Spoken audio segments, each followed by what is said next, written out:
opportunities. And so from that vantage point, my research sort of overlaps with Dr. Dickerson's in terms of looking at individuals like Hosea Williams and Medgar Evers and James Former and Amazi Moore, and many of these individuals throughout World War II, Korea, and the Vietnam War that served their country honorably and then came back to the United States trying to enhance their opportunities and people like them. One of the things that I've done over the years, and of course I could probably write a book on my experiences at the Citadel, being the only African American in the history department, being the first and only African American appointed as a dean, and being in the classroom with many students that have very, very extreme conservative views. And so it was certainly a challenge for me every day to try to reach those individuals. And as I was talking to a young scholar last night, I pointed out that it's not necessarily the best thing to always teach people that we can reach. What you want to do is reach out to people that's difficult to reach. You may not get everybody, but that light might click in one or two people's minds. And that's when you know you're making a difference. And so one of the things I would always tell my students is that, you know, the problem, first of all, in America today, and I think just historically, is that there's really a general lack of appreciation for history and its value. Because what we tend to do, and I would always ask my students when they were walking to the classroom, how many of you like history? And of course, they're looking around. I said, no, you can go ahead and be honest. Raise your hand if you like history. And of course, a few people raise their hands. So I'm assuming the rest of you don't like history. And I would always tell them, I say, look, you know, you love history. You just don't know it. Because many of the books we read and the movies we go to sort of patronize are based on historical fact.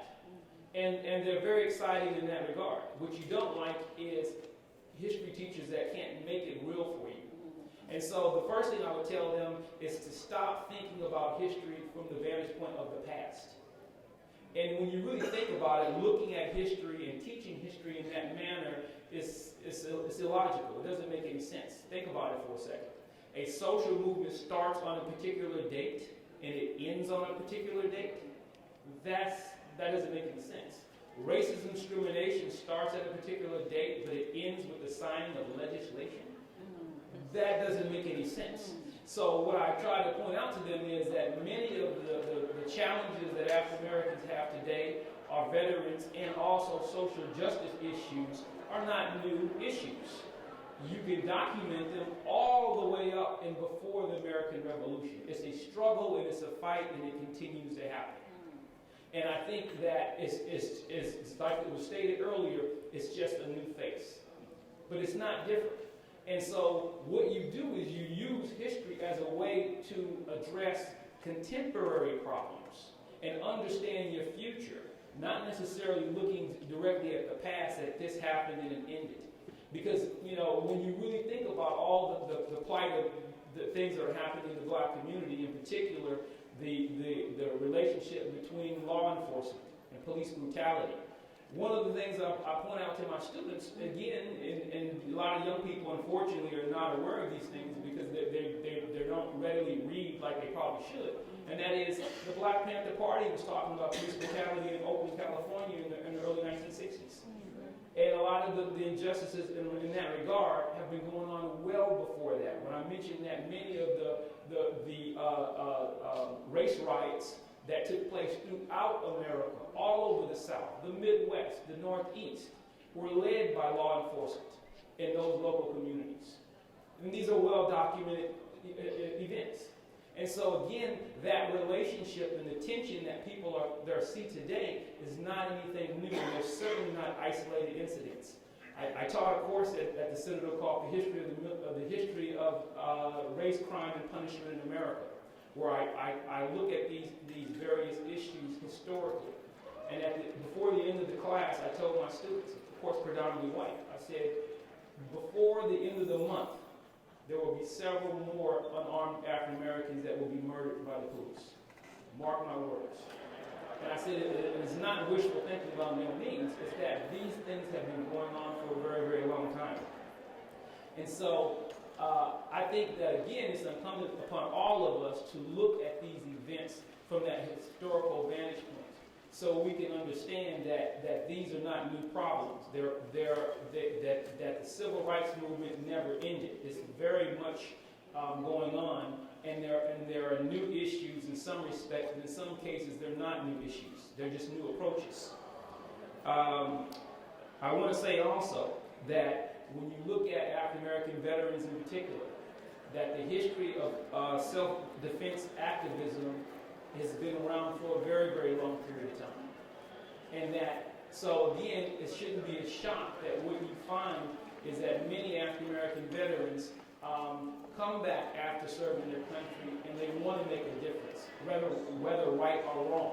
So again, when I was having dinner last night with Ron, and we were talking about the armed shooter in Dallas and in Baton Rouge that stopped the police officers, when I heard that they were veterans, I wasn't surprised. I wasn't surprised at all, because they fall into this very long tradition of African American men who come back after serving their country and wanting to make a difference. Now, granted, there are many, many issues with those scenarios, but the point is that this is something that's not new. And so I think it's very important as a society, and more importantly as a community, that we need to address the social issues in relation to our veterans with our community. Because when we're doing one, we're doing both. And that these are not new problems. These are issues that have been going on for quite some time. So I'll leave off there because I know we're pressed for time. I do thank you for your time and your attention. And I would love to talk to anyone after the presentation if they have any questions for me. Thank you so much.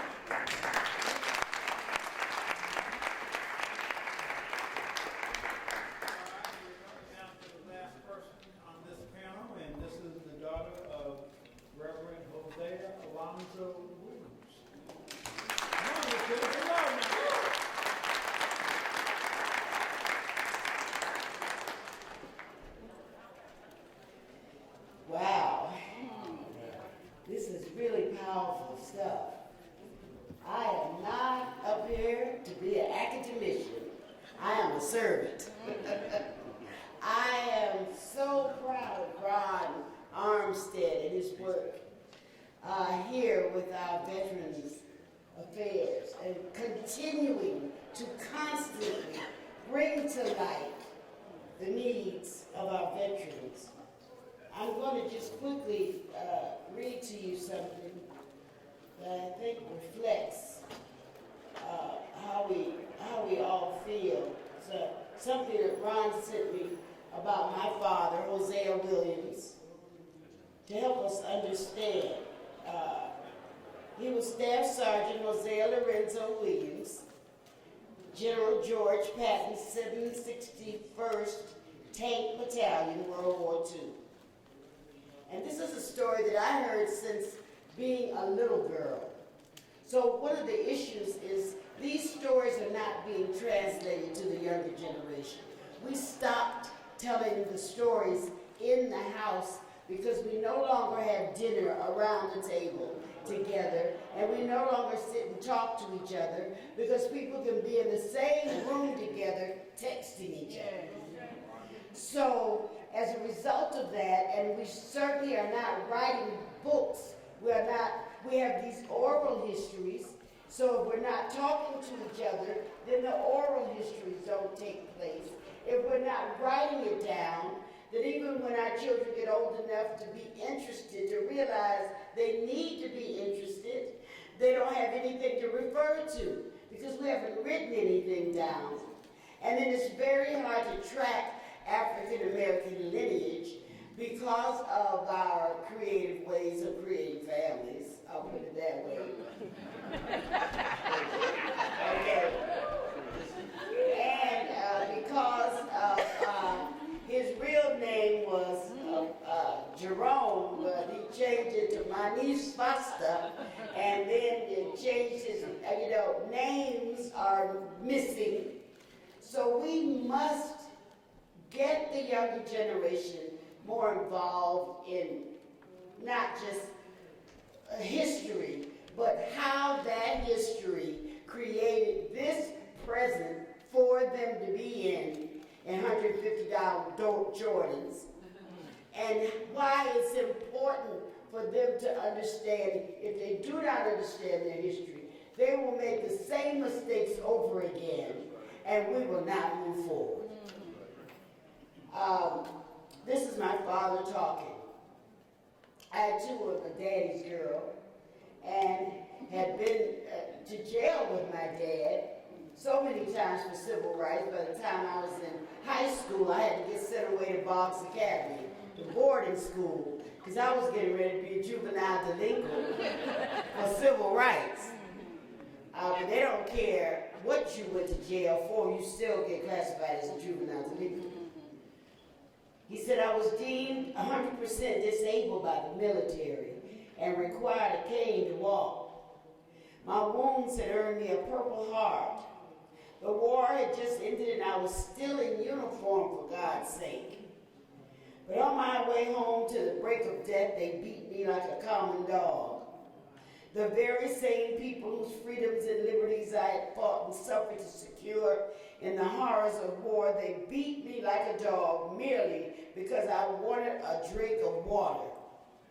He went on to say, I had watched my best friends tortured, murdered, and blown to pieces. The French battlefields had been stained with my blood and fertilized with the rot of my loins. So at that moment, I truly felt as if I had fought on the wrong side. Then and not until then did I realize why God, time after time, had taken me to death's door, then spared my life to be a general in the war for human rights and personal dignity. So me coming up as a young girl with that history behind me, I too stand on the shoulders of greatness. But my mission and my message is to get people to understand that social justice work cannot exist without charitable work. Social justice work cannot exist if you are not feeding the hungry, housing the homeless, taking care of their widows and the orphans,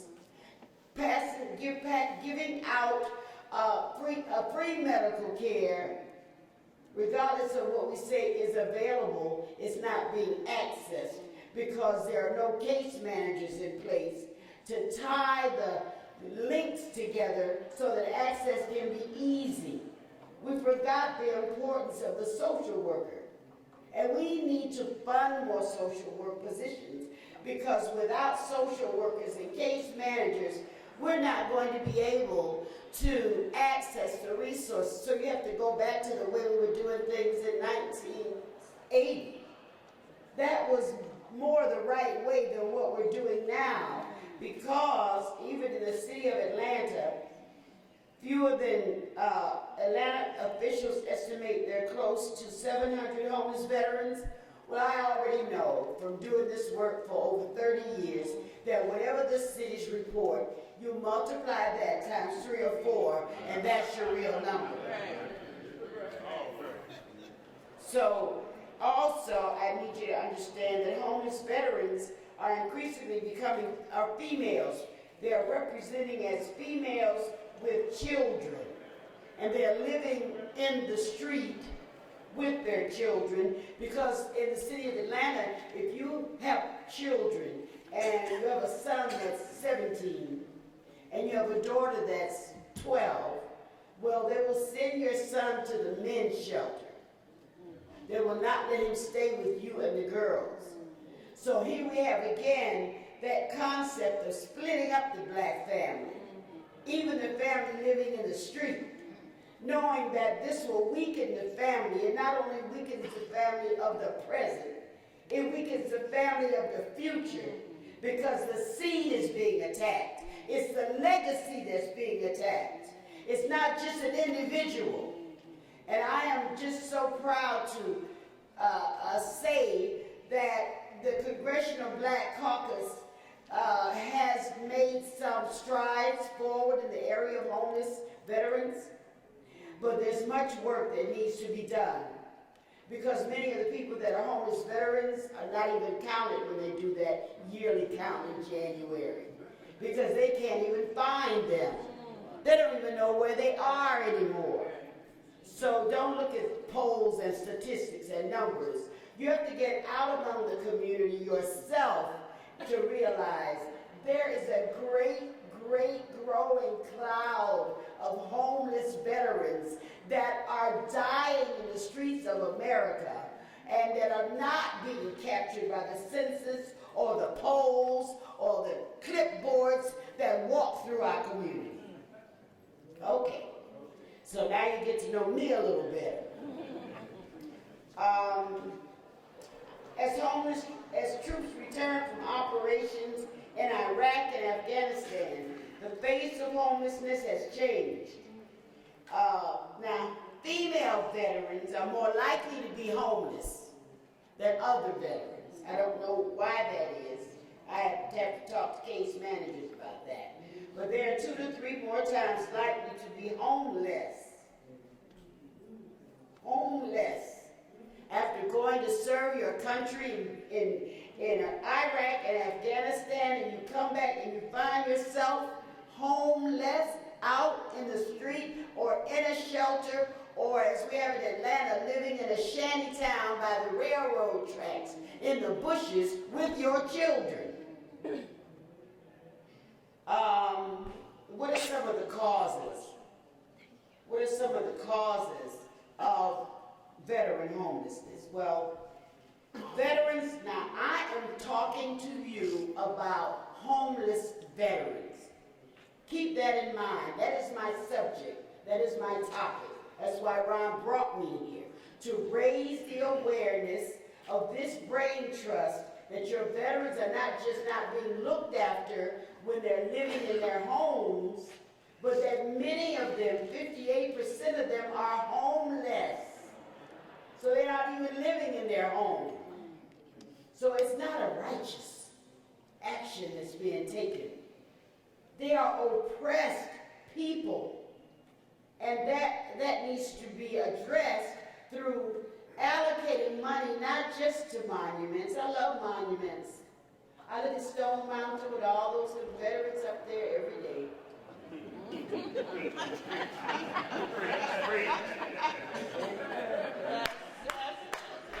And I say, my, isn't that wonderful? They're trying to name a park in Atlanta, $17 million going into building a park named after a Confederate soldier. Now, this is my hometown. This is supposed to be the birthplace of the Civil Rights Movement. And I know my father is turning in his grave and looking at me saying, girl, what are you going to do about that? Because this is a calling for me. I have become this ministry. This is not something that I do. It's not a job. And I want to introduce you to my husband, Afemo Omalami, who is here with me. He and I work together in this ministry. We've been now married for 39 years. And we've been doing this work for most of that time. So I'm going to take my seat so you can ask some questions. But I need to mention that the reasons for veteran homelessness is, of course, poverty, lack of support networks, and dismal living conditions in overcrowded or substandard housing. About 1.5 million veterans are considered at risk of homelessness. So what we do at Hosea Helps, which is the name of our organization, is provide rental assistance. HUD is determined that providing rental assistance for those that are at risk of homelessness so that they don't hit the streets is the best way to address oncoming homelessness. So if you miss many people are working poor. They miss 3 paychecks, they're done for. They don't have any savings. So they hit the streets, so we will pay their mortgage up in advance. We will pay their rent. We provide food. We provide haircuts. We provide clothing to meet the basic needs of these veterans. It's very, very important so that they have cash left over at the end of the month so they can live. So that's where I live. I live in the service providing area for veterans. So I'm going to stop talking. I'm going to ask you to please go to number 4, HOSEA.org. Look at our programs. Join me in this movement because access to food is going to get very political very quickly. Access to clean water. Flint's not the only a city that's been feeding lead to its children through the water system. There are many others that have not just been publicly pronounced. Flint is just the headliner for that. So there must be increased funding for social services and social workers to take care of our people.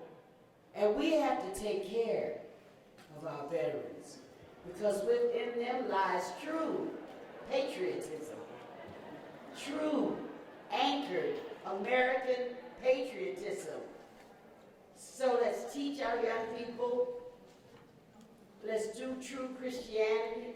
Let's hold our pastors accountable and our city officials accountable. That no veteran should ever be homeless. And no veteran should ever go hungry. And that's what we do at Hosea Helps. So thank you so much.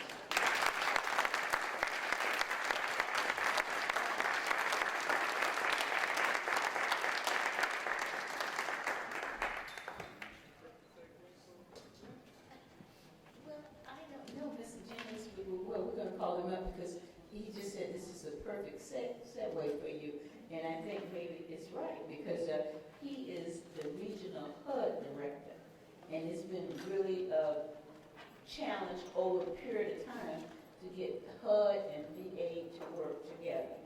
But I need to clear something up for everybody in this audience because I've been hearing a lot of news reports. And I don't want you to be not confused. I want to confuse you with some facts. When President Barack Obama was elected, and we had a Democratic House and a Democratic Senate, VA got the largest funding in the history of the United States of America. Now, you can even do a better hand than that.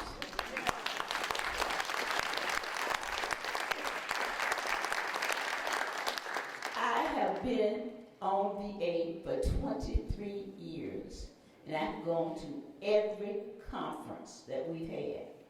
And I can tell you that I know you all love the other party. I'm a Democrat. You love the other party. But when you know where a person stands when you go in conference. We're at the conference table, and you all have come with all these great ideas like forward funding and all of that, and it sounds good. But let me just tell you the facts. When we get in the room and close the door, yeah, those are some great ideas, but we can't afford it. Let me tell you something, we can't afford not to afford it. And so just know that the Democrats, when we had the House, the Senate, and President Barack Obama, largest funding in the history of the United States of America. We don't just walk the walk and talk the talk, we roll the roll.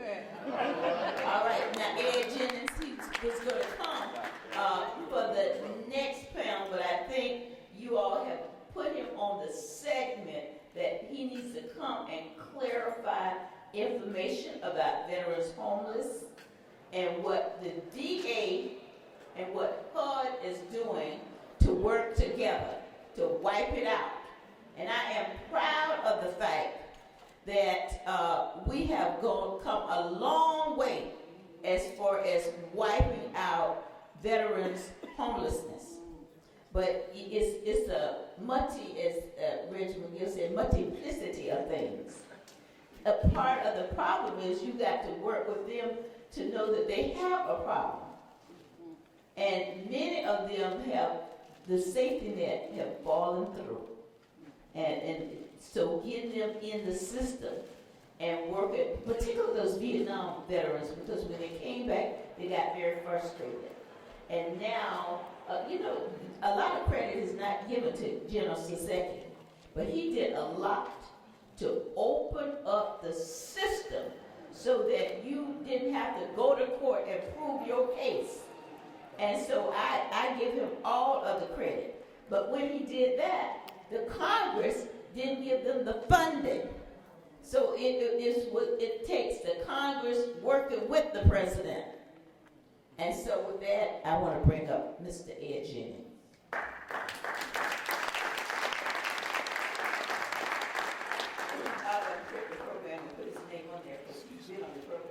For the last few years.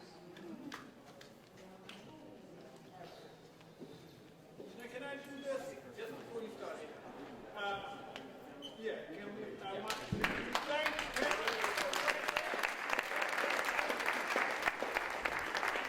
Dr. Lawson, Clyde Paul.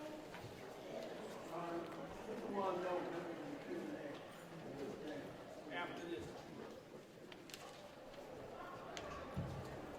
Dr. Cox? Dr. Reagan Crump. Dr. Cox?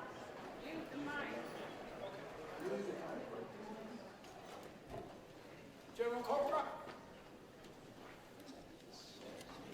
Brown Steptoe.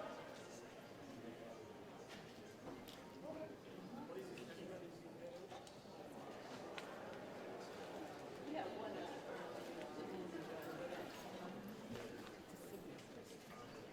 Colonel Jones. Yeah, girl. Come on up. Not just girl, who is she? She's the head of the American Legion. The Executive first Director. woman to head the organization in the history of the organization.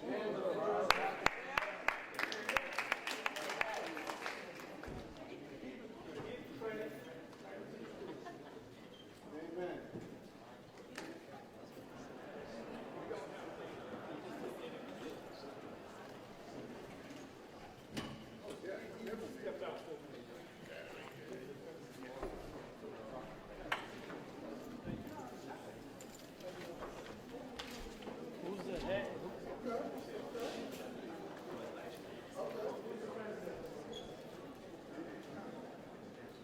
First of all, I think it's still good morning. Good morning. One more time, good morning. Good morning. One, I want to thank the Congresswoman for inviting me to be a part of this Brain Trust again this year. I wasn't here when she started the panel this morning, but 24 years in Congress and 10 years before the legislature, despite some time in the educational system in Florida. Can we give Congressman Corrine Brown a round of applause?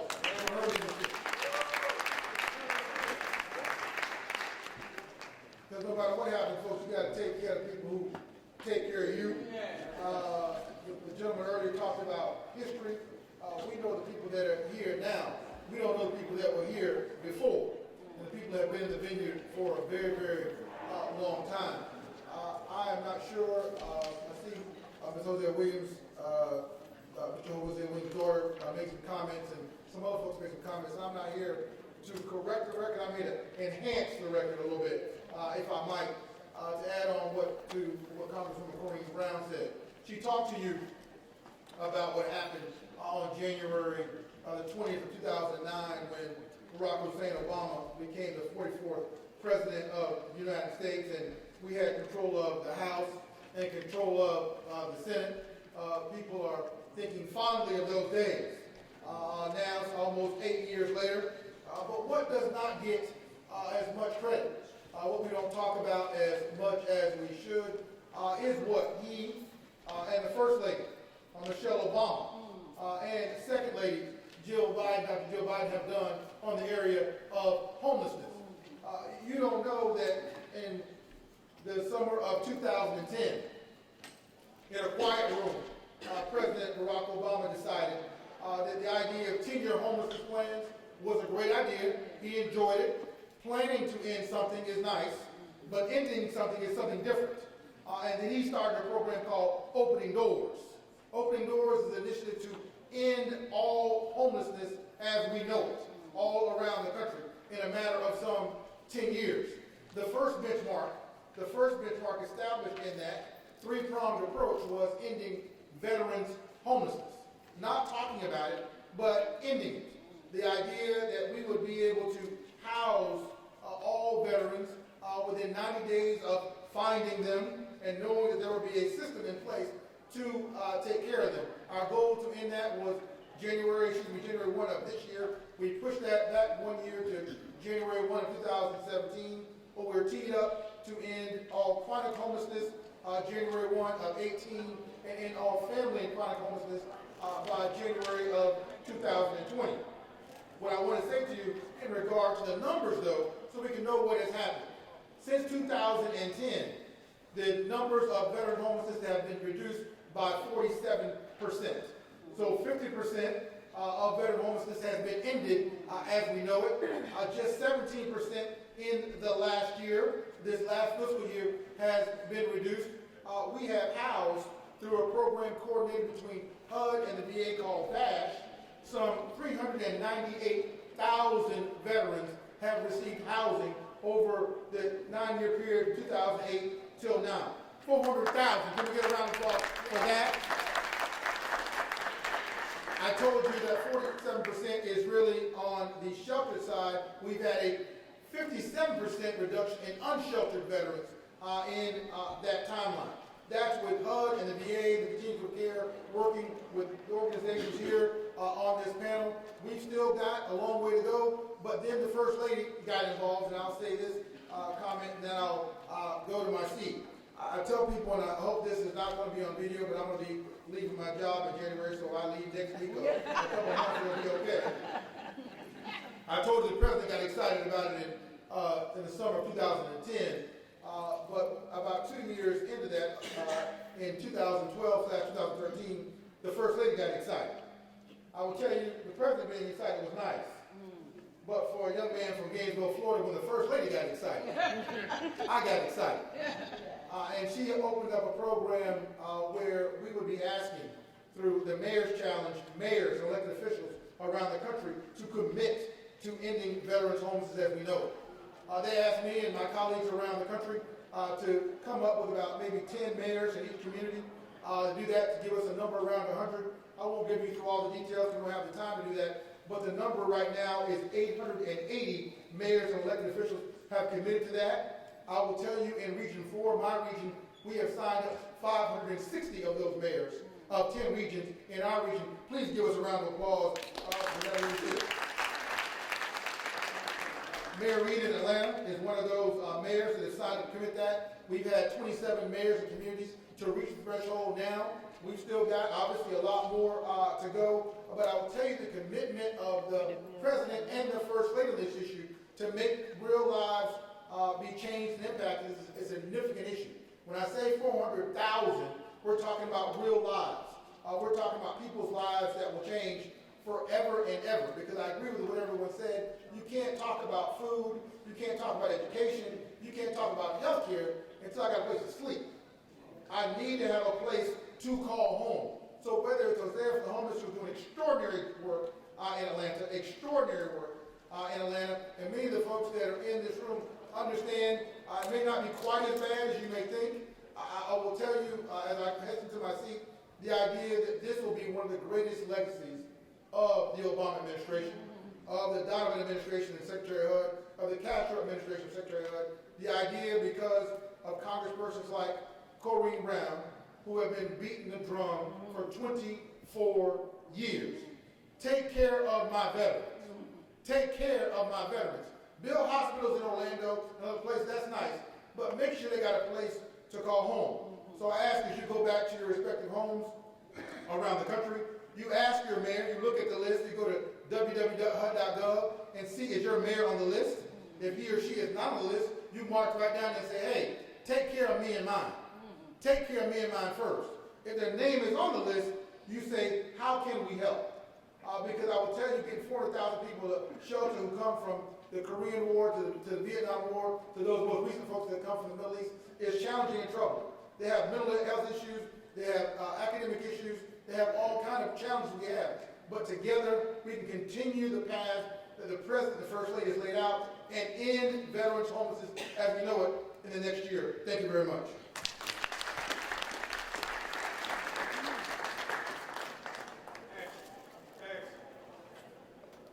All right, now we're going to open up our panel with Dr. Rangel from the Veterans Administration. Help us understand this Commission on Care report going on with the VA. Come on now. Come on now. Thank you. Thank you very much for the opportunity to be here today. I am with the Veterans Administration, the Veterans Health Administration, and I work in our Office of Policy and Planning. So I've been asked to talk about this, and there are three things that I want to try to convey in 5 minutes. First, I want to talk about this thing called the Commission on Care, which was created by Congress. It was part of the Veterans Accountability Act, Veterans Choice Act, and it basically asked that there be an assessment by the Veterans Administration with recommendations for improving it. That Commission on Care report was delivered recently, and then the President reviewed it and then delivered a response to Congress on the 1st of September. The second thing I'd like to talk about is the recommendation number 5 in that report, which really focuses on health equity. And then the third thing that I've been asked to discuss is what can we do together to move this forward. So first, with regard to the Commission on Care report, I brought copies because I like to speak from evidence and from fact. So if anyone is interested in an actual copy of what the Veterans Affairs told the President we would do and what the President told Congress we would do, the gentleman in the back has copies. And everything that I will speak to is based on that because I like to be fact-based. Sometimes you read things in the media and it may not necessarily be based on fact. And so with regard to what we're doing for veterans, with regard to health benefits, education, vocational rehab, jobs, health care, it's very important. But everything we're doing, we cannot do alone. It's absolutely a requirement that states, private sector organizations, all types of philanthropic organizations work with us because the problem, the challenge is too large. But in the Veterans Choice Act, we took very seriously this Commission on Care report.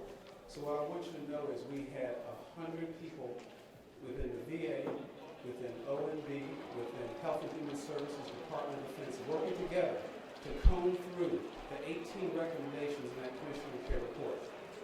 We delivered to the President, and the President delivered to Congress a very detailed, specific plan in terms of how we'll respond. So what's being shared here is a copy of that specific plan.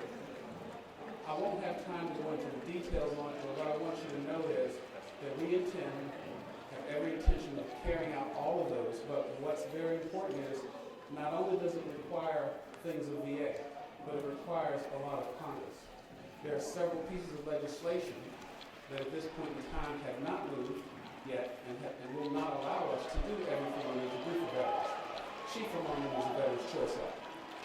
The Secretary for Veterans Affairs testified on Wednesday, and he mentioned to Congress this concern.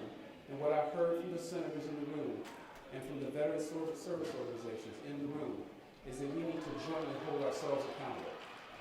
We need to help one another and hold one another accountable. So with regard to the recommendation 5, let me read it to you so that you know what the Commission on Care said to VA. They said, eliminate healthcare disparities among veterans treated in the VA healthcare system by committing adequate personnel and monetary resources to address the causes of the problem and assure that the VHA Health Equity Action Plan is fully implemented. So I came from Health and Human Services. I spent 33 years in the Department of Health and Human Services before I came to VA. One of the last things I did when I was over there is I worked with Dr. Garth Graham, who's Assistant Secretary for Minority Health, and we put together a document called the HHS Action Plan to Reduce Racial and Ethnic Health Disparities. That plan is being implemented across HHS. What we did in VA, under the leadership of Dr. Uche Uchendu, is we put together a similar plan. It's a Health Equity Action Plan. And we are in the process of implementing that. It has been slowed down, But the commitment now, based on the President's report, is to fully implement that Health Equity Action Plan. Also, when we look at our restructuring with the new administration, look at the proper staffing and resources for the Office of Health Equity, which was actually stood up in the past 4 years. So the other thing that's very important is we had not done this, but we are intent on creating within our structure and our different Veterans Integrated Service Networks, we're structured in networks, to create a champion for health equity in each of those networks. At the level of the medical center, we have 152 medical centers. At each VA medical center, designate a clinical champion to help assure that we are implementing that plan. Now, to make sure that we do that, we're trying to jointly hold ourselves accountable internally. And so we've created internally what we refer to as a Health Equity Council. I'd like to acknowledge 2 members of the audience who are from VA who are working with us. Dr. Barbara Ward is with our Center for Minority Veterans, and Earl Newsom also. So this broad coalition, it's actually a Health Equity Coalition. I'm in the Office of Policy and Planning. So I'm on this coalition along with Dr. Uchendu, who leads it, and she's actually done a superb job. Also, our Center for Minority Veterans. We have our clinical folks. We have our research folks, data, women's health, analytics. All of us are working together to implement this plan. We've been on a pause, but we're going to move forward. So the last thing that I want to say in my remaining 30 seconds is, what can we do?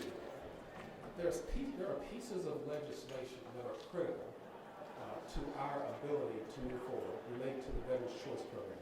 So for those of you who know, in the Veterans Choice Act, we created the ability for veterans to not only receive excellent care from VA, but for VA to purchase care in the community. That is going to expire in August. And so we need to be able to move that forward. And also, as you read through this report, you will see other critical pieces of legislation. So community groups, Congress, VA, HUD, working together, I think we're going to make great progress. And I just want to let you know that in speaking with the Undersecretary for Health this morning before I came here, and also in speaking with the Secretary earlier this week, there is a commitment to move forward. Some of the things that Secretary Shinseki started, we will continue. And whoever is elected, whoever's the next secretary, the senior executives, the career folks in VA like myself, our intent is to continue to follow through on implementation. Thanks.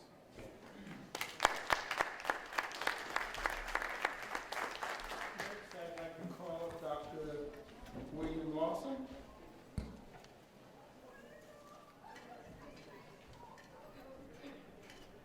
Thank you, and I'm always glad to speak to this great group because in many ways I think the VA system has something to offer the rest of the country. I'm at an institution now is trying to deal with some of healthcare disparities, and I think there's several things that we learned very quickly. One is that simply having resources and money is not enough. Some of you know Austin, Texas, fast-growing city in the country, tremendous amounts of resources. But what we quickly discovered was that while people of color, certainly physically there, we weren't participating in terms of having access to health and mental health services. Even though the wealth of the city increased, the disparities actually got worse. Now, this is, I think, directly applicable to the VA system, and in terms of the report, I just want to emphasize the fact that simply pouring resources and money into these systems is not enough. We've got to make sure that our veterans, and especially our veterans of color, are not left behind. That is not going to happen by simply putting resources in. We've got to track them and make sure that the services get to them. Now, one of the disagreements I strongly have with the report is that they want to set the bar up, that we're going to try to bring the VA system up to the level of the rest of the private sector, the rest of the health system. I think that's far too low a bar. The VA system has done a much better job in terms of integration of services, in terms of providing electronic records and other services, and also in terms of pulling together services for all veterans, irrespective of their income. So I think that's a bar that is far, far too low. We would expect the VA to do a much, much better job. Second point that I wanted to emphasize in this is that not only do you want to, is that despite that, a lot of us thought that if you look at the VA system, because it provides services for everyone, that we wouldn't find the disparities that we see in other systems. We did some research about a decade ago looking at the VA system. We first we looked at such issues as misdiagnosis of mental disorders. We found that there's a big problem throughout much of the mental health system in the U.S. Looked at the private sector, looked at our state hospitals, found that disparities existed. We looked at the VA system. Lo and behold, those disparities still exist.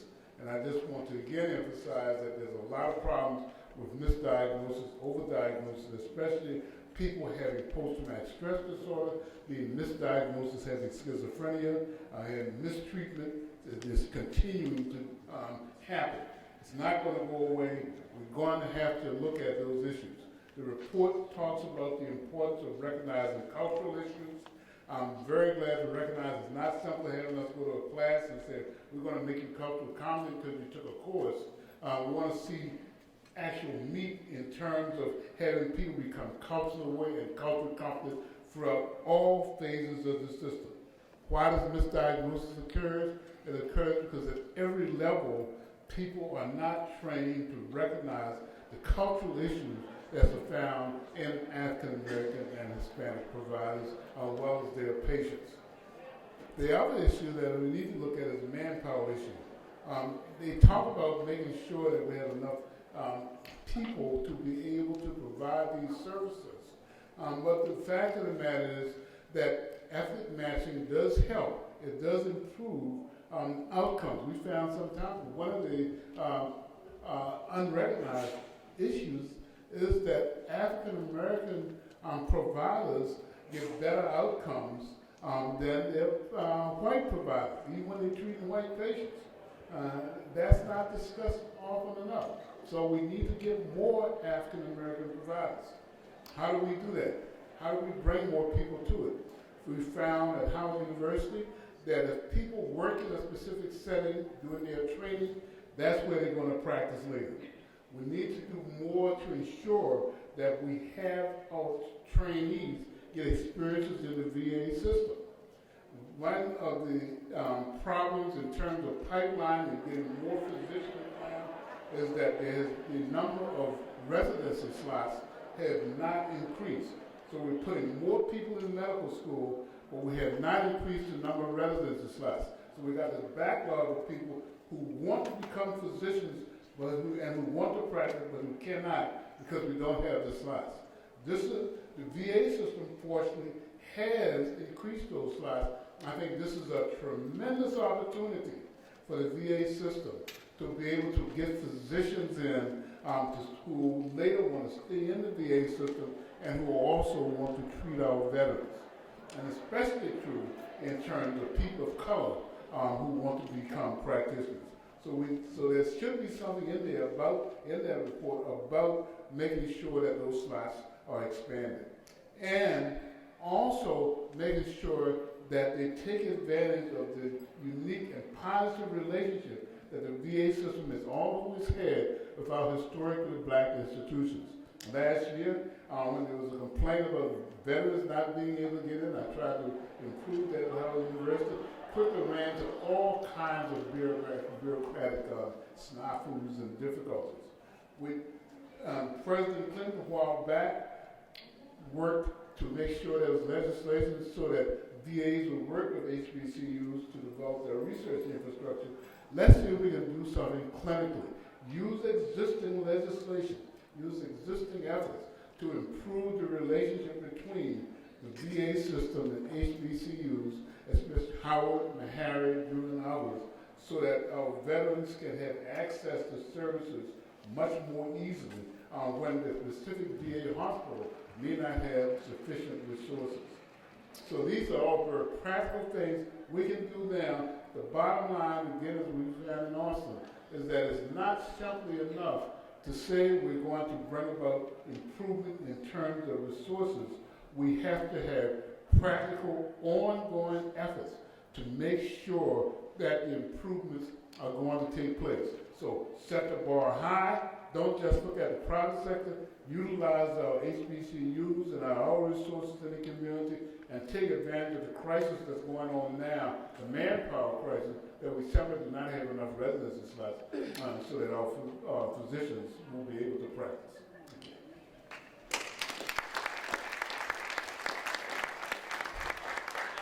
To adjust the schedule for Ms. Vernon Jones, the Executive Director of the American Legion, we're going to have her come next, and then she's going to be followed by Brigadier General Robert Coker. Come on, let's give us some love first. Good afternoon. I'm really honored to be here. You know, a lot of people here who have data about how many physicians, how many veterans, and what the VA needs to do, what the Commission of Care talked about in sheer numbers. What I'm going to talk to you about is from the perspective of the veteran, because the American Legion, we've been there. 2.2 million members strong, and we're all over the country. 3,000 accredited representatives to help veterans at no cost, of course, because they paid by sacrifice to this country. We have our System Worth Saving Task Force and the Regional Office Review Team that goes out to the VA hospitals and all the VA facilities and to the benefit offices to make sure that veterans are getting the benefits that they deserve in a timely manner and quality health care and quality benefits. Someone recognized that Revival Board. I'd like to do that again. This lady is tremendous. She does an awesome job at making sure that the voice of African American and minority veterans are heard.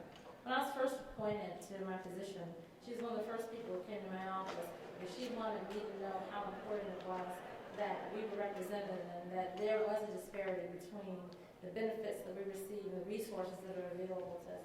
So thank you very much. I appreciate that. Yeah, a couple of years ago, when the VA scandal hit and veterans, we found out there was an unethical wait time. Veterans weren't being seen. We were put on the secret wait list. The country went crazy. And by all rights, they should have. The American Legion quickly went out to see what was going on. We wanted to put boots on the ground and make sure, because we knew that our veterans would be in crisis, because veterans were hearing that they were being on the secret wait list, and they weren't getting the quality, timely health care that they needed. We visited 12 facilities in 120 days, saw almost 4,000 veterans, and helped recover almost $2 million in retroactive pay to those veterans. And the VA came out with us. We couldn't have done that by ourselves. We don't have the resources to do that. They brought out their health care representatives. They brought out representatives from the regional offices, patient advocates, education, jobs, every area of benefits that you can think of. Because believe it or not, people always say, the VA isn't doing a good job. They're waiting on me to die. They don't want me to get my benefits. That is further from the truth. Let me talk about the Commission on Care and how the American Legion and how working with the Veterans Administration has helped us. The VA has done that. Helped us bring or raise the level of awareness about what veterans need. So we've seen in the news a lot when we talk about the Commission on Care and talk about choice. Everybody says, well, why would organizations want veterans to have choice? 2.2 million members of the American Legion. We're almost 100 years old. You don't get to be here and be this strong by not caring about veterans. Why wouldn't we want veterans to have choice? But that word isn't what it means. People need to understand what choice means. They're giving you the choice to go out into the community, receive your health care, choose any doctor that you want, and the VA is going to pay for that. You know, sometimes people say something sounds too good to be true. It probably is, right? Veterans have a choice to go to an outstanding, excellent system, and that's our VA system. It is created by veterans, with veterans in mind. There's people who work there understand the unique needs of veterans, and they're there to make sure that we're okay. Now, are there problems? Absolutely. There are problems with the VA, big problems. The things of the VA that they do well, they do quite well. The things they need to work on, they really need to work on it. That's why it takes all of us to make sure that we work with the VA, that when we have problems, we don't go out and talk about the VA is a terrible system and you tell your fellow comrades that you shouldn't go to the VA, because guess what? You're hurting them. The VA system is a wonderful system. As we've traveled across the country to talk to veterans, The biggest complaint has been about access. It's taken a long time to get into the VA healthcare system. But once they get there, guess what? Veterans love the healthcare that they receive. I have insurance where I can go to any physician that I choose and get healthcare. I choose to go to the VA, especially to the Women Veterans Healthcare Clinic. About 6 years ago, I testified before Congress about my experience at the VA. I testified about women veterans and healthcare, and I talked about my own experience at the VA, and it was not a pleasant experience. I had a potentially life-threatening condition, and they left me in the emergency room on a bed because they didn't have a room for me because I was a woman for 15 hours. And we talked about that with the secretary, talked about that with the directors of the VA healthcare system, and testified time on time before Congress. And guess what? If today I had to make that same testimony, it would be very different. Resources for women veterans have increased and improved because you know we're the fastest growing population in the military, fastest growing population of veterans, and women veterans will not rest until resources are available to us, same as our male counterparts. Talked about why so many homeless women veterans and why they're committing suicide. Didn't take a rocket scientist to figure that out. If you're in a group who served your country, you come back and there are no resources, and you have children, you're going to feel hopeless and helpless, and what else will you do? And women veterans are homeless because as soon as they tell someone that they're homeless and they have children, guess what they do? They take their babies. So you know what you do? You don't tell anybody. You suffer in silence, and you hold your children close, and you sleep in the car because you know where your children are, and you don't have to worry about your 17-year-old son being in a homeless shelter away from you, or your 12-year-old son or your daughter not being safe. We have to learn to take a holistic approach to taking care of the veteran, and that means the veteran and everything that comes with him or her. Imagine, Mr. Cooper, if you had to come here and your wife wasn't fed, if you didn't have the resources or the benefits to make sure that your family was taken care of, how could you function? You couldn't. Think about it, ladies. If you were eating a meal because you're somewhere and you know your children are home hungry, how would you feel? It'd be pretty hard to swallow, right? I will tell you that the VA healthcare system is a great system for veterans. The VA system is a great system. Choice is having the choice to say, I served my country, I became a part of something bigger than self, and I want to make sure that this system is improved so that veterans can go to the VA and feel happy about going to the VA. But it doesn't become a second choice. I'm going to go to the VA because I don't have the money to pay to go to an outside doctor. That you'll proudly stand up and say, I'm going to the VA because it's an awesome system, because my brothers and my sisters and my comrades have paid with their blood, sweat, and tears, and some the ultimate sacrifice, and I want to go to the VA because that system's created for me, and it's a great system. I'll let you know that the American Legion is out there every day making sure that we take care of veterans and that we help and work with the VA to improve the quality of health care and improve the VA system. We have our teams out in the hospitals. We have them out in the regional offices. We're helping veterans get jobs, and we're conducting job fairs to the tune of about 150 a year. We're working with women and minority veterans with our newly created Women Veterans Outreach Program. And again, thank you so much for all the work that you do and for collaborating with us because we appreciate that. We make sure that veterans who pass away and soldier members have a dignified burial because they really do deserve that. And the American Legion is proud to be a part of something bigger than self. So for all of you veterans, thank you for what you've done. And for all of you who go out every day and fight the fight for veterans, continue to do that. But make sure that when we pass out the information about choice, that veterans understand that they're choosing to pay for the rest of what the choice program can't pay for. But the VA has opportunities and resources to make sure that veterans are taken care of. Someone mentioned earlier they have fee-basis program.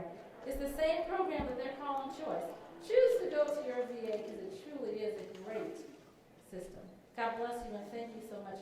And thank you for taking care of your veterans. And those of you who have served, thank you for your service.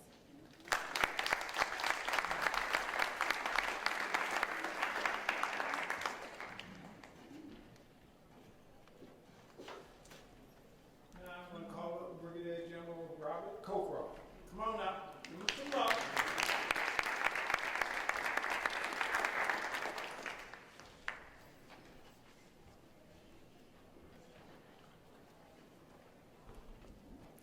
Good afternoon. Good afternoon. Based on the schedule, I thought I was going to be saying good morning. But good afternoon. As stated, my name is Bob Colcroft. Tag on the front of my name is Brigadier General Retired, and one of the things that goes along with being a Brigadier General Retired is I have a very serious respect for time. And so because of that, I will not use my PowerPoint. I'll put that in the pocket, and I will just highlight some of the comments that I had prepared for you. We're talking about the Commission on Care, but before I get into the Commission on Care, I do want to give a shout out to Ron Armstead and for him to shepherd this event and this organization these many years. For those of you who have ever been involved in any type of organizational work, say you belong to a church or something, you know how difficult that can be, to get everyone going in the same direction at the same time. And Ron has, been truly a champion in that particular effort, and we owe him a great amount of gratitude for holding this thing together and furthering it all these many years. So give him a round of applause. Along with Ron's effort, I want to thank all of the Congress persons who have pulled this together for these many years, especially Congressman Rangel, Congressman Brown, Congressman Bishop. I don't like the word congressperson. I don't like the word congressman. I don't like the word congresswoman. I prefer the alternate title, representative. And the reason I prefer representative is because it more fully defines who they are and what they can do and what it is that they do. I'm from Wisconsin. We do not have many African American representatives. We only have one. We've only had one. And she only, was elected in the early 2000s. For all those years, someone like me from Wisconsin, we had to look to an Adam Clayton Powell, to a Charles Rangel to be representative of our interests, even though, because of we had no one locally. And we looked to them that way, and trust me, we call on them that way. Like, they're representing us as well. So with that, and with your permission, what I'm going to do, I'm just going to highlight some of the issues relative to the Commission on Care report, but I want to tie it back to what that impact, or what some of the recommendations, the impact is on the African American community and African American veterans. And so it's been highlighted very well thus far what the commission was designed to do, and what the outcomes were. I just want to say that on the commission there were 17 commissioners. They almost came to a consensus on the report, but only 16 of the commissioners signed off on the report. One did not. That particular commissioner did not sign off on the report because of the first overall recommendation. That first overall recommendation directly comes out of the choice assessment, and basically the recommendation said across the United States with local input and knowledge, VHA should establish high-performing integrated community-based health care networks to be known as VHA care system, from which veterans will access high-quality health care services. As I stated, all but one of the commissioners, signed off on that. The reason he did not is because he has a fear that if the delivery of healthcare services is decentralized, whereby you can have local providers and others to increase the availability of VA services, that will reduce the focus on the VA as its own healthcare system. That you know, it would be weakened. The VA system in its entirety would be weakened. The problem, you know, and that's good, but the issue of availability to me is more important. Accessibility is more important than, you know, keeping it, you know, inherent. Now, the VA has a lot of specialties, spinal cord, heart, cardiovascular, and that's good. But we need to have a larger breadth of services throughout the entire VA system.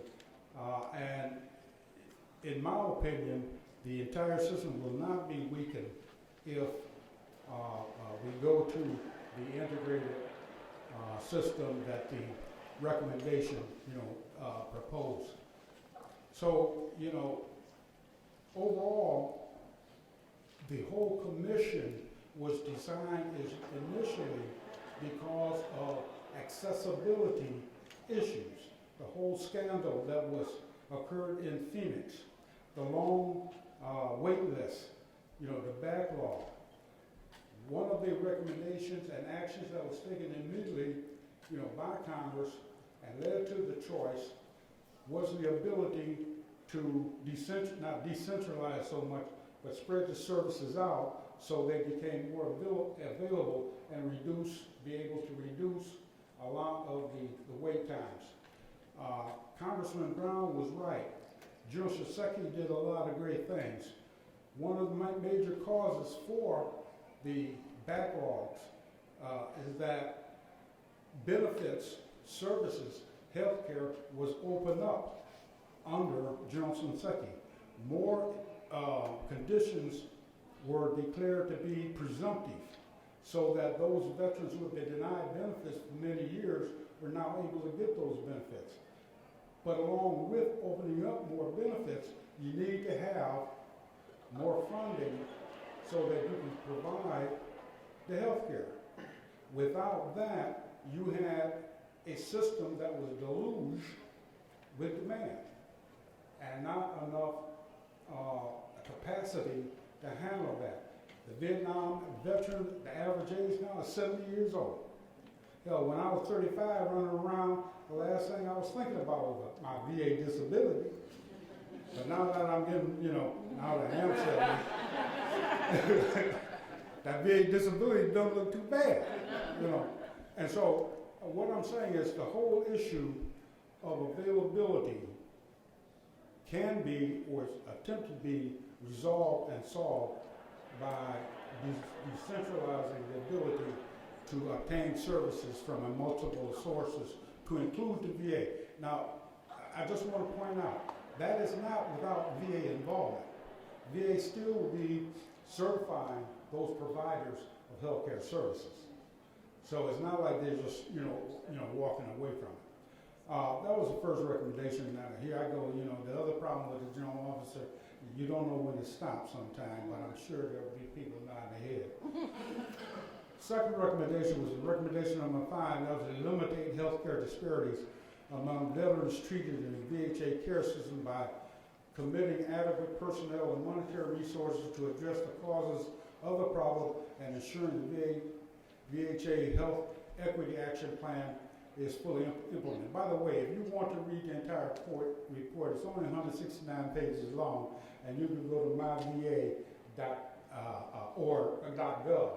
myva.gov, and I would say read it, don't try to print it off.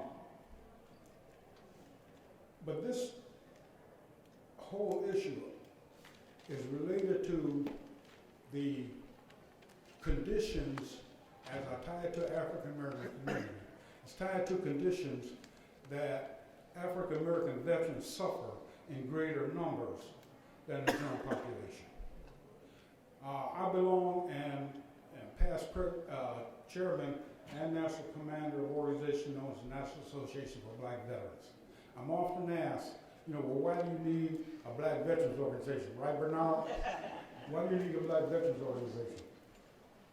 And on something, I remind people, Same reason you have Jewish War Veterans, Catholic War Veterans, and all these other veteran organizations, because we look at and take care of the particular needs and peculiar needs that relate to our constituency. The VA is confronted with the same thing. When you look at the African American, community, we suffer greater from colon cancer, HIV, chronic kidney disease, diabetes, stroke, venous thromboembolism. Is that right, doctor? Close enough, right? Okay. Cancer, heart disease. The issue is we suffer from a lot of health care issues that are more pertinent to our population as opposed to the general population. We need to address those issues, but so does the VA. The VA needs to address them because it's, number one, the right thing to do. While the VA is used by many veterans, the veteran population is expected to fall from roughly 22 million to 14.5 million by 2040. But the black population, the black veteran population, is projected to increase from around 20% to 34%. It was already stated, we have a great propensity to use the VA. So as a people, as a veteran subpopulation, we're going to be using it more, so the VA needs to, start to address those issues that our population is confronted with. Recommendation number 9 was establish a board of directors to provide overall VHA care, system governance, so long as set a long-term strategy and direct and oversee the transformation process. Excuse me. This recommendation was flat refused by the White House. President Obama said no. What they're talking about doing, thank you. What they're talking about doing is creating a board of directors to oversee the VA. Part of the reason is that those who recommend the report believe that with a corporate structure, the performance and efficiencies of the VA will be improved because you're putting in, business metrics, et cetera, as opposed to governmental. And the big issue here is that they believe that this can change the culture within the VA. From time, immemorial, I've heard the VA referred to as Fortress VA. That's because they want to keep everything internal. They want to keep everything inside. Other federal agencies have decentralized to the point where they farm out services and they work with community-based organizations, they work with others. The VA for too long held that in. Yeah, they have the homeless programs, grant per diem, program, and the SSVF program, some other programs, but they're just now entering into that bailiwick, and that's only one area. That's the fight the issue of homelessness.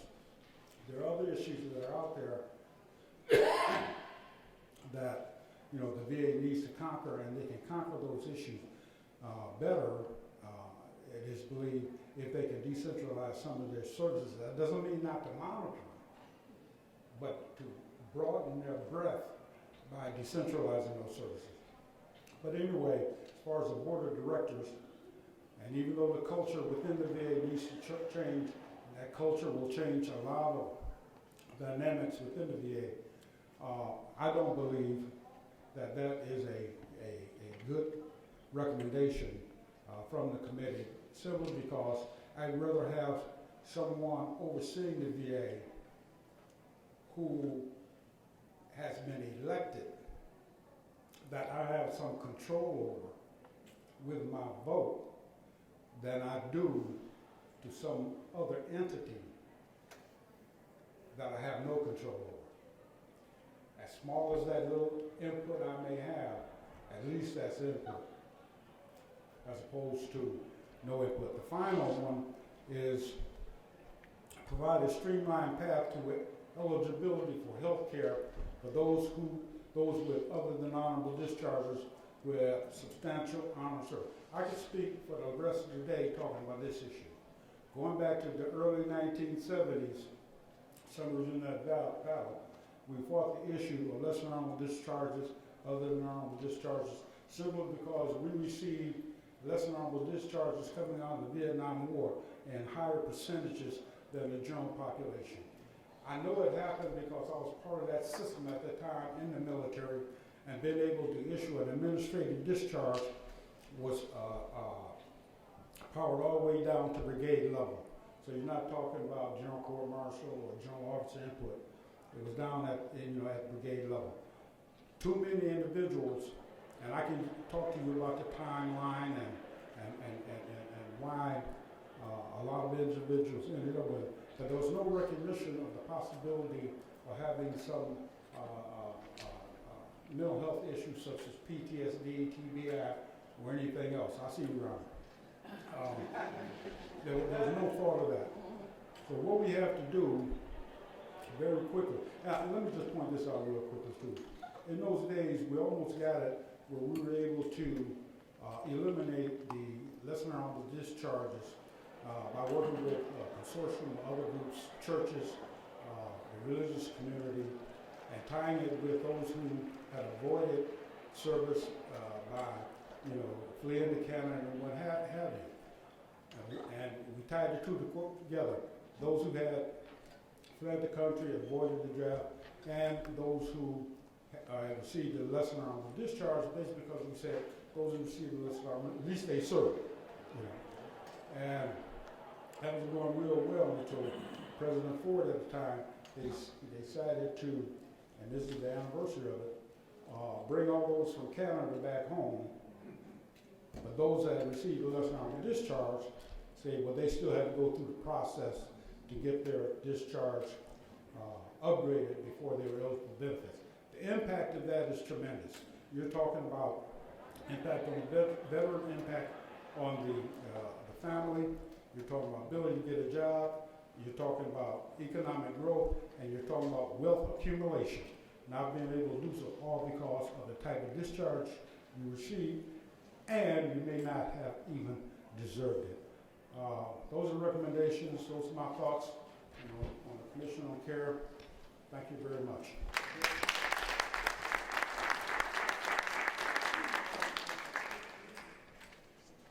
Without further ado, let me bring up a good friend, Mr. Clyde Holmes.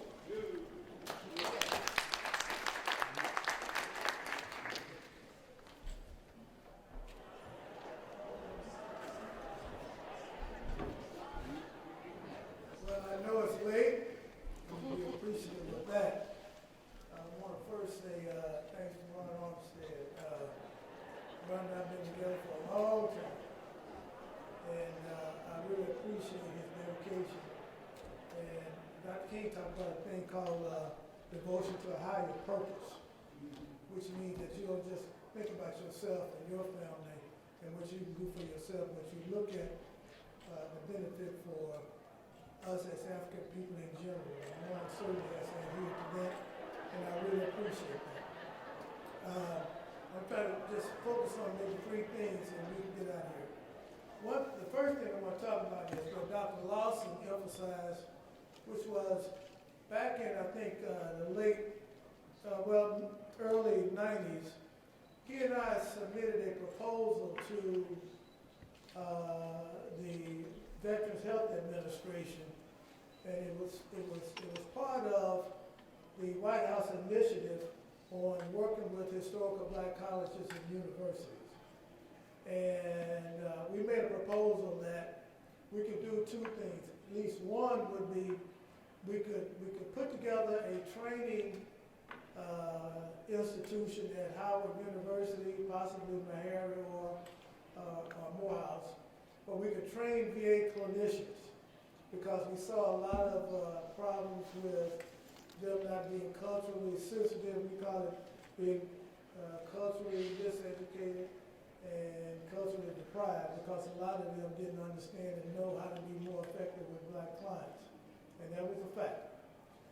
And it's three things that you really do need to know in working with black clients. And one is, they need to know that you mean them good wills. They need to know that you have their best interests at heart.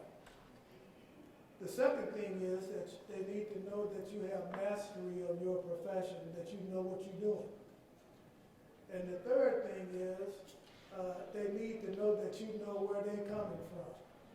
Now, the Veterans Administration has a section called the Center for Post-Traumatic Stress Disorder. It's located in New England someplace. And I looked at the staff of the Center for PTSD, and I didn't see anybody that looked anything like me or anybody that I know. And I also know that after all of the conferences that we've had around the country, and we sponsored many at Howard University, none of their staff have attended any of them. And it's the Center for Post-Traumatic Stress Disorder. Now, African Americans had a high percentage of post-traumatic stress of anybody that's been through the military. And it would seem to me that would be one of the first things they would do would be, well, where do we go that we can find out about being more effective in working with African American veterans? That would seem to be what I would want to do. I would want to at least contract with some people who I thought were experts in African American family life and culture, but it doesn't seem to me that they have any consultants. They haven't hired anybody, and there's certainly there's no one on their leadership team that looks like anybody that I've ever heard of. They haven't talked to Dr. Wade Nobles or Naeem Akbar or Robert Williams from St. Louis or any of those people, and I doubt very seriously that they've heard of any of them. So those are some of the things I'd like to mention to Dr. Crump that he go back and talk to people about, and this initiative on the White House initiative on historical black colleges and universities. When we put that proposal to the VA, they told us it was what was called an unsolicited proposal, and which means that they didn't ask us for it. So since they didn't ask us for it, they didn't want it. So it was kind of like put on the table, as they say, and it was never acted on. But we still think that that's a good idea, because in this Commission on Care report, they say they want to increase cultural sensitivity, and they want to talk about the disparity in that. And Dr. Lawson already said that African Americans are more effective in what they do, especially with African American veterans and with white veterans even. So we would think that they would be wanting to talk to somebody that knows more about what they're doing. The other thing is, they talked about being more involved with the community. Now, the VA already has a network of more than 200 centers in the community, readjustment counseling services in the community. Now, it wouldn't take very much to restructure, revamp, and add additional resources to those centers that are already in the community to make them be more available to veterans to provide health care. They can be done because RCS has probably the best reputation of any program that the VA has. However, for about the last 4 or 5 years, it's been rudderless. It's had had temporary chief operating officers for the last 4 years or so, and it seems that everyone that they bring in is just there for a few months, and then somebody else is brought in. Now, they got someone permanent now, but let me tell you how that worked. They brought this guy in who had a bachelor's degree in nursing, I think, or something like that, and they had an African American working as temporary who had a PhD in psychology, who was a Vietnam veteran. He wasn't a good fit, apparently, or something, because they let this man that's now chief of RCS act until he finally got his master's degree, and then they made him the chief operating officer. And so now he's got a master's degree, and he's the chief operating officer, and now they only have one African American regional manager in the whole program, and there's only 2 acting regional managers in the whole program. So there's been a systematic elimination of African Americans in leadership positions in readjustment counseling service. And I passed out a sheet here that shows the leadership breakdown of the Veterans Administration and Veterans Member. 60% of the people that run the VA are white males, and 40% of them are white females.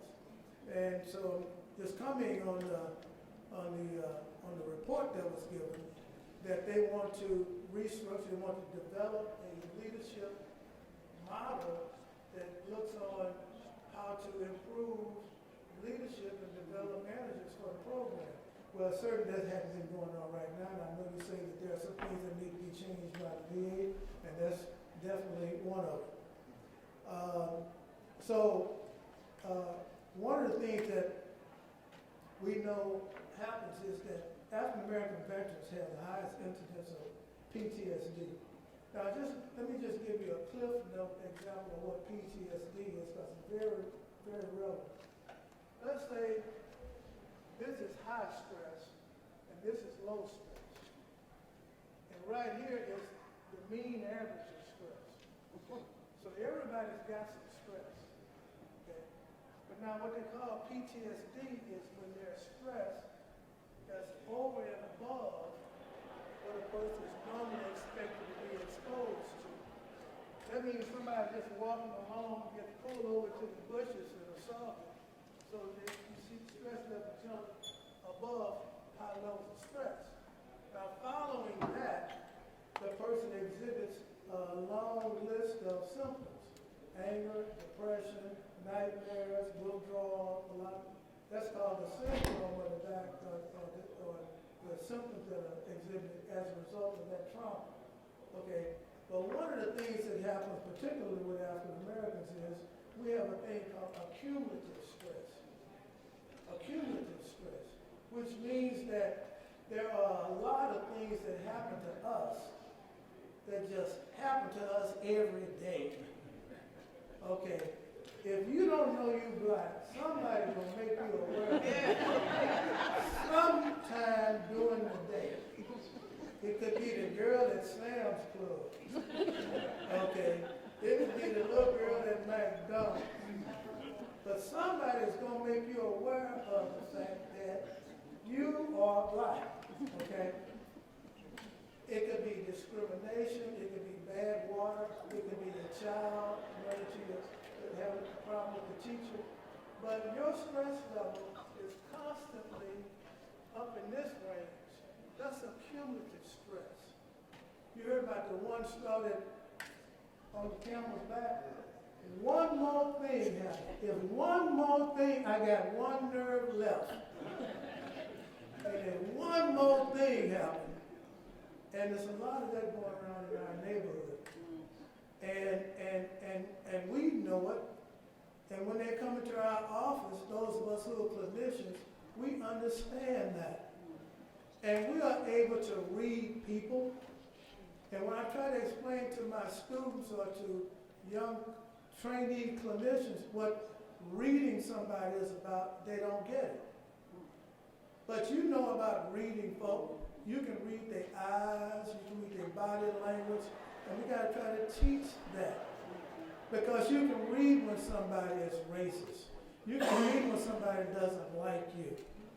And that stuff has an effect.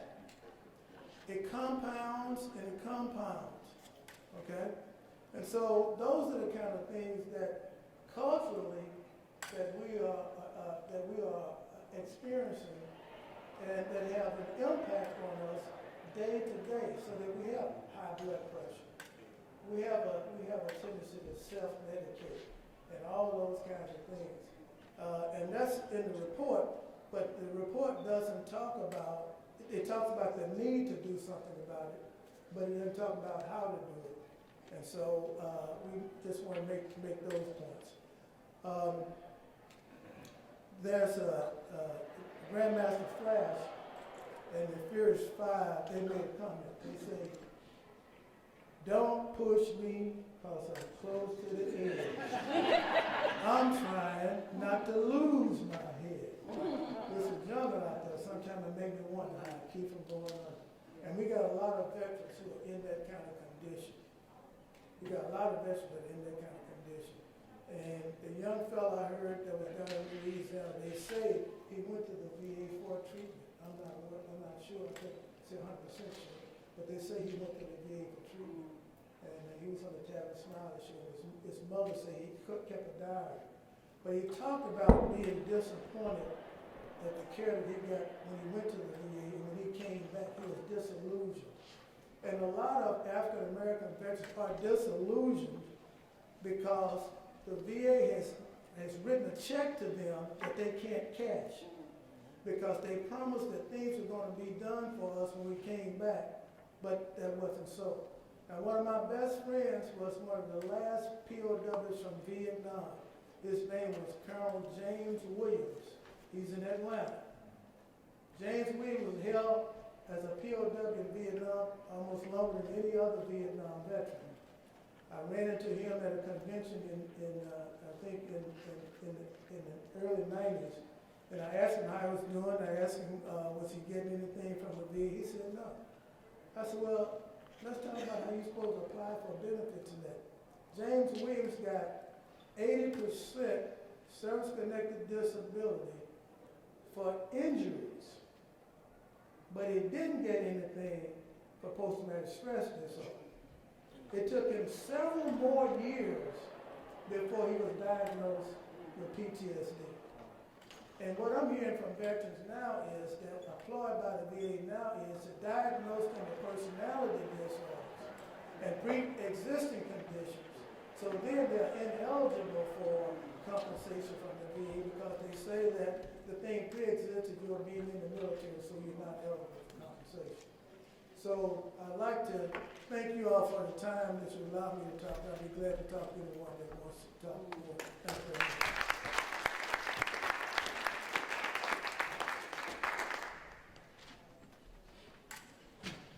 Oh, one last thing. This lady here, her nephew was killed on her front porch. That's what PTSD looks like. That's what it looks like. Killed on her front porch. All right. Listen, we're now down to our last panelist, and then we're going to give a little Q&A.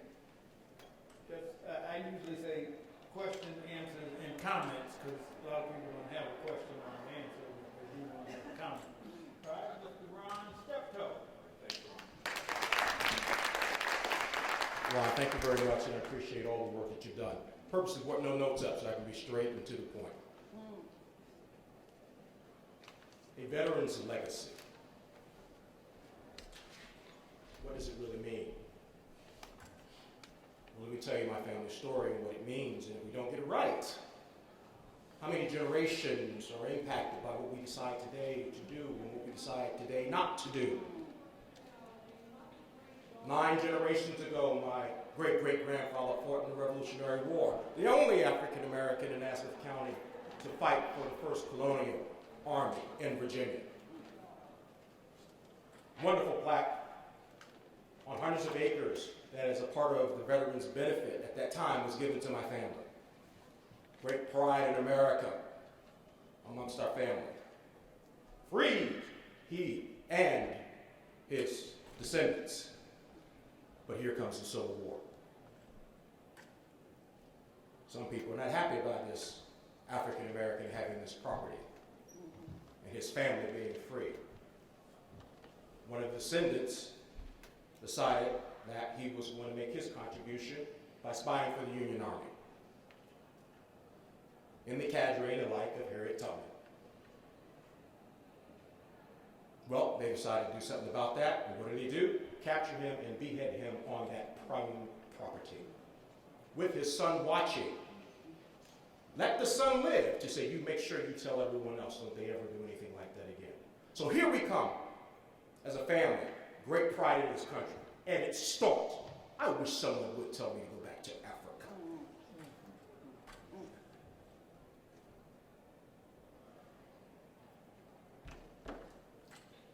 but yet a family legacy of someone also being beheaded on that property. It's given and it's taken away. So what does it mean and where does it place us here today? We have an opportunity to give our veterans what they deserve. We also have an opportunity to take it away. Whatever you decide will have an impact for generations to come. Just fully understand the decisions you're making and its impact. The Commission on Care report speaks of the VA and what do we do next? I hear of someone that is and has been blessed by a family legacy of the country honoring one's service. So I believe that the VA does have its place and that it should make its improvements. But I also say to America that you have only dealt with one side of the coin. Because there are 22 million veterans, yet only 9 million are registered with the VA for services, and only 6 million receive services on an annual basis. So where are all the other veterans being seen at? We're being seen in the commercial healthcare sector. Why aren't we talking about that?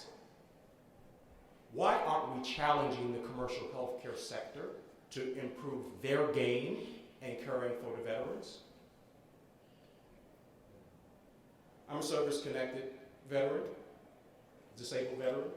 Got my issue squared away. Not a problem with the VA. 2 years got me squared away. But I haven't stepped foot in the VA for care for 21 years. I don't run because of my foot issue, but I walk in order to keep myself healthy. The only reason the commercial healthcare sector knows that I'm a veteran is because I told them. They don't ask. Why don't they ask? That's a question you need to start asking the commercial healthcare system, because for where the majority of veterans get their care, we have not held them to a standard that should be representative of the service that we deserve. So the VA is going to do what it needs to do to correct the services that need to be corrected based on whether they see as a benefit of the Commission on Care. I'm actually not concerned about the VA. At Warrior-Centric Health, and what I praise the First Lady for with her Joining Forces initiative, as making this prime news that the commercial healthcare sector, starting off with the medical schools, need to know more about veterans and military culture, and that started to spin up to recognizing that the entire system needs to know more about caring for veterans. So I'll leave on this particular note. If we are truly talking about caring for veterans, then let's please as a nation start speaking and having a narrative that speaks to both sides of the coin. Because right now, the majority of veterans that are actually getting their health care, which is in the commercial healthcare sector, are not fully being represented. And that, America, is a disservice.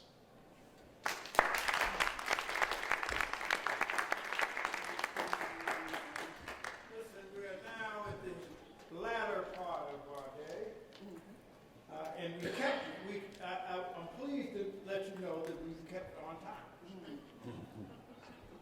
Now, I want to give you, Dr. Crump, Ms. Ward, Mr. Newsom, the recommendation that I will be passing on to the Congress regarding the Office of Health Equity. I am going to recommend that the Office of Health Equity has congressional oversight, right? So that it doesn't pass away with the passing of the Obama administration or change of leadership. And you know how often we're at work for 20 years and a new person comes in and says, you know, John, we're going in a different direction. Right? Much like with the homeless, they have to report out every year to Congress what is happening, what is the state of veterans homelessness.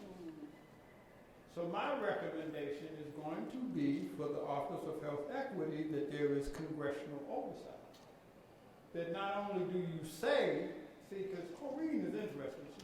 She talks about the people that talk the talk, but don't walk the walk. Right? So we need to have somebody that's talking the talk and walking the walk. Right? And that comes through congressional oversight. Right? So we want to make sure that, we want to help you, because you said you needed our help to do the right thing by us and increasing numbers in the future. Right? Now, it's been a long day. I actually wrote a paper, and I'm not really a writer, about the VA scandal, conflict, and opportunity. Because when I went to graduate school, they said wherever there's conflict, there's actually opportunity. All right? And I'd be more than happy to share that with you. I think I've shared it with Barbara Ward, and we had passed it on to the Deputy Secretary. I gave him a heads up. I said, listen, here you can see what I'm thinking. And maybe we need to share that around even more. We need to expand its circulation even more so. Right? But we've heard a lot today. And as I said, the first panel was my attempt to have people talk about people that not only stood up for the country through their military service, but when they returned had to stand up to the country just to be full American citizens. All right? And I know that that's common knowledge, but I think that we need to continue to say that. We have a new generation of veterans, what they call them, 21st century veterans or millennial veterans. And I was taken in the Ferguson incident. How many millennial veterans took to social media to criticize our government? I was taken by it. And it wasn't predominantly African American soldiers. It was a gender mixed, very diverse group of New Day veterans that were, they were as appalled as I was. And I think we have an opportunity to capture them and talk about leading to better race relationships, better more social equity, right? And the new civil rights movement, which in our last forum, Rangel said maybe homeless veterans needs to be a 21st century civil rights issue. Right? That no veteran deserves to be left on the streets alone after having served. Right? So that's my little 5 seconds on the stump. And I want to open it up to, now you're going to have to, we're over, so, don't do long comments, but I know you got comments. We're going to make it brief. And I want to add to what you just said about health equity. Look, I attended the Veterans Care Commission a couple of times, and I was somewhat appalled the kind of questions that came from folks, especially to you and Dr. Uchendu, and I'm glad to see you here. So I'd like to ask one question: where's Dr. Uchendu? Why isn't she here? That's my only question, because I do agree with the recommendation. We would send back that Dr. Crump is represented there. Oh, okay. Dr. Uchendu. So they did send someone over to address us, right? So And he was adequate. Okay. It's okay. Let me just say, Dr. Uchendu is available and was willing to come. The reason I was asked to come is because it was primarily about the Commission on Care report.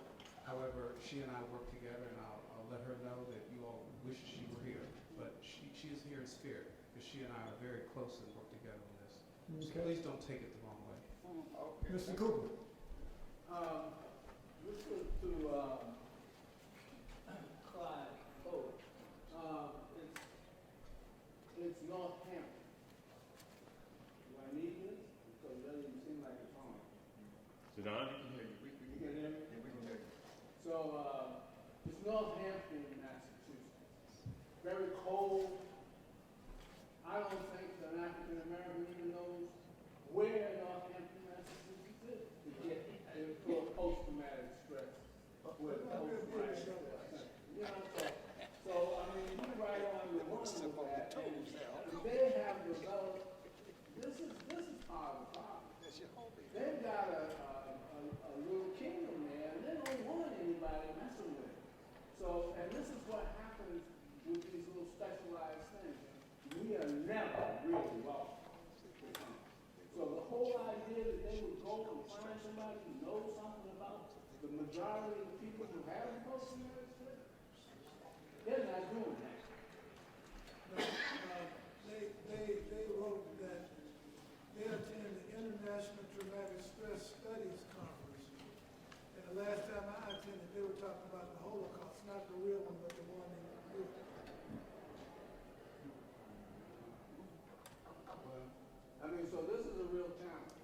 Sanford out there, it's inside the VA also.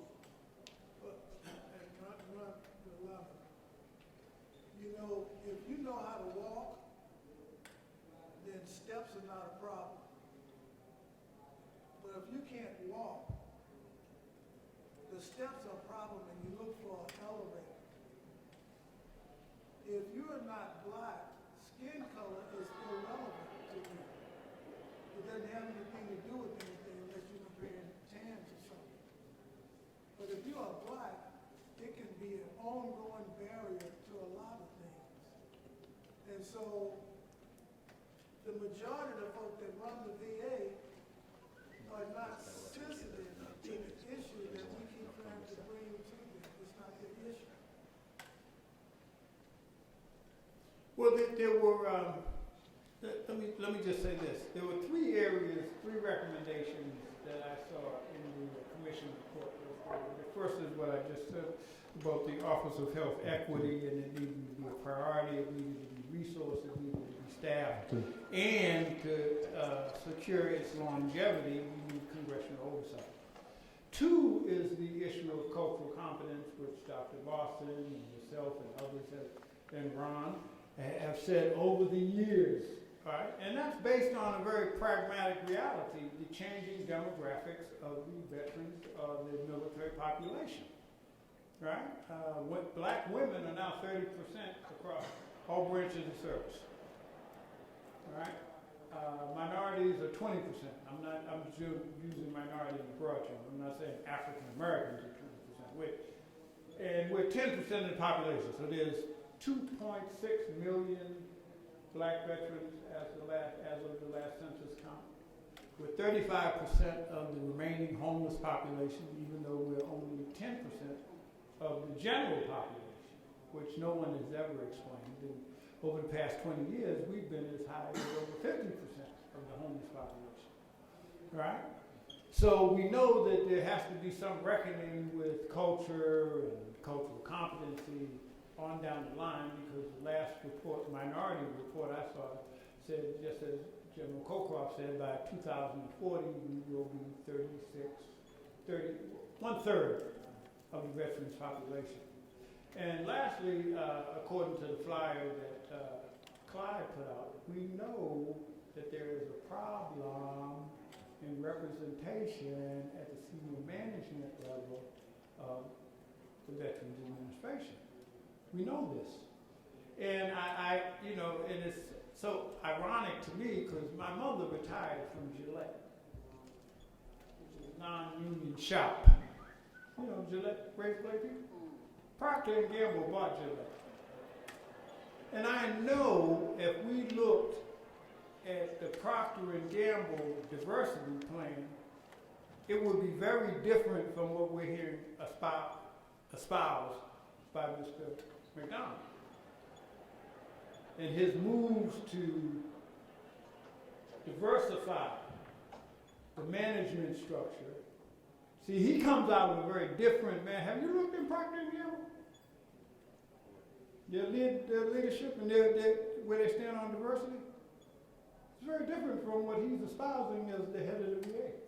Or actions or inactions. Somebody would say, well, you don't take any action, that's an action right there. That tells you something.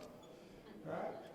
So we're very concerned because people at Harvard Business School say that, we not only bring diversity, we bring insights and new ways of thinking to the management team.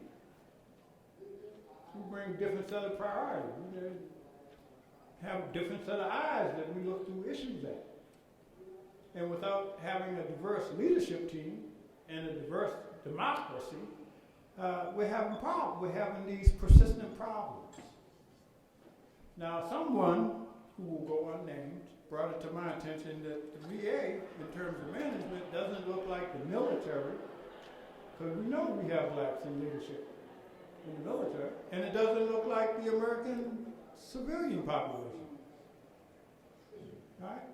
Looks like neither. We can point to where blacks are in leadership in the military.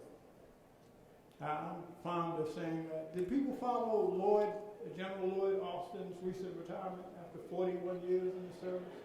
The old Georgia boy, Thomasville, Georgia. Right? They said he would have been the chief of staff if it would have been the Army's turn to be chairman of the chief of staff. But I think who's the turn? It's the Marines or the Air Force? Marine Corps. Marine Corps. Right?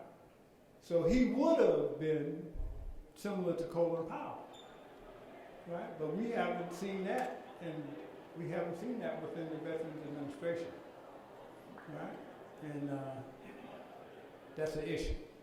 Now, with that, I'm going to bring up Chaplain Michael McCoy to close us out, because remember I started by saying any forum in Washington that starts with an invocation and ends with a benediction is a blessed occasion. And you done heard that from me either.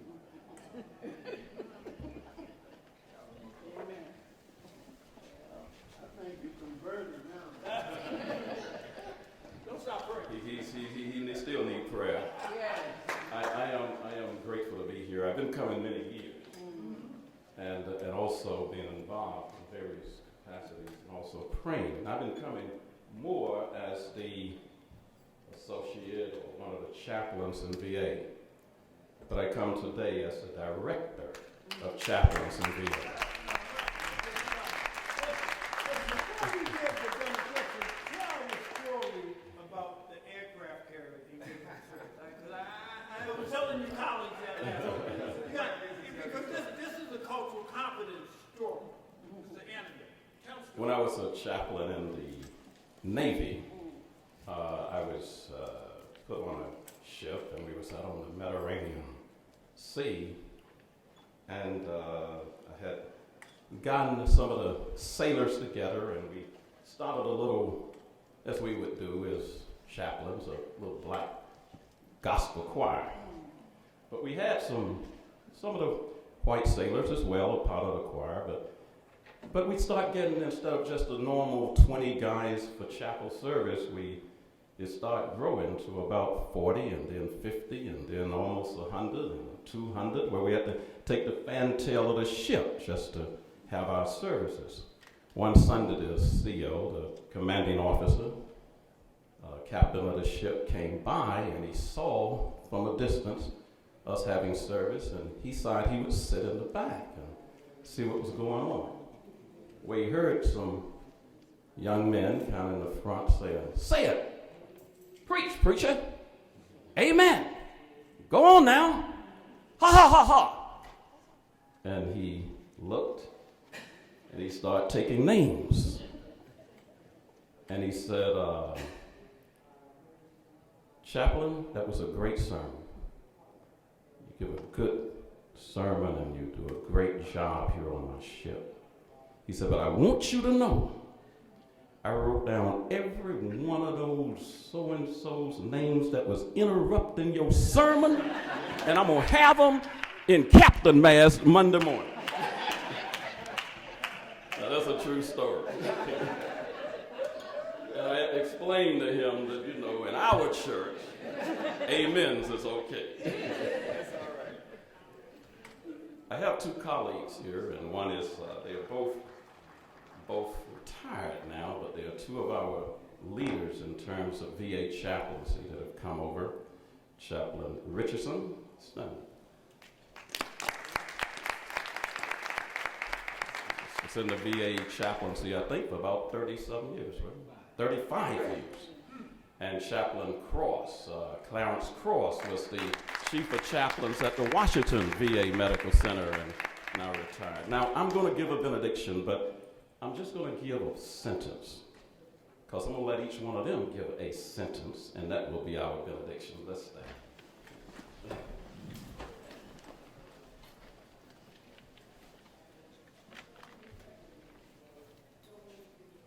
God, we are thankful for the events of this day. We thank you for the selfless work of Congressman Charlie Rangel and Congresswoman Corrine Brown. We pray, God, as they lead their positions, that you will grant them good health, long life, and a lot to laugh about. Gracious God, we thank you for our calling to serve your people challenge that thou hast placed in our hand. Give us the courage to be faithful to our calling and faithful to you. Dear Lord, we give you thanks for this day, the leadership of this session, all of the presenters and the congressmen that we have so honored today. We pray that you would bless the veterans who have served this nation, that you would continue to hold them in your hands in all that they have done during service and even times afterwards. Bless and keep us in your many names, Lord, we pray. Amen. Amen.